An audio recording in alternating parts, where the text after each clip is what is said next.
নামাজে মিষ্টি অনুভূতি পাওয়ার 12টি গোপন টিপস। 1. উজু মনোযোগ দিয়ে করো, এটা সালাতের প্রথম শান্তি। 2. আজান শুনে হৃদয়ে সাড়া দাও, শুধু জবাব নয়। 3. নামাজে দাঁড়ানোর আগে 10 সেকেন্ড চোখ বন্ধ করে নিয়ত মনে গেঁথে নাও। 4. স্মরণ করো তুমি এখন আল্লাহর সামনে, আর কারো সামনে নয়। 5. প্রতিটি আয়াত ধীরে ধীরে পড়ো, যেন কোরআন তোমার সাথে কথা বলছে। 6. তাসবিহের শব্দ নয়, অর্থ মন দাও। সুবহানাল্লাহ মানে অনুভব করা। 7. রুকু সিজদা দীর্ঘ করো, এই জায়গায় হৃদয় নরম হয়। 8. প্রতিটি সিজদায় নিজের কষ্ট আসা, গুনাহের কথা মনে করো।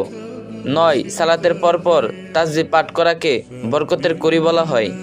10. প্রতিটি নামাজ প্রথম ও শেষ নামাজ মনে করে পড়ো। 11. মন যখন ছুটে যায় আবার ধীরে আল্লাহু আকবার বলে মন ফেরাও। 12. সালাত শেষে 1 মিনিট নীরব থাকো, যেন হৃদয় আল্লাহর সাথে সংযুক্ত থাকে। রাসূল সাল্লাল্লাহু আলাইহি সাল্লাম বলেছেন, আল্লাহ ওই ব্যক্তির চেহারা উজ্জ্বল করে দেন যে আমার কোনো হাদিস শুনেছে অথবা অন্যের কাছে পৌঁছে দিয়েছেন। সুবহানাল্লাহ। ভিডিওটি শেয়ার করে দিন, আর যে যত পারেন কপি লিঙ্ক করে দিন।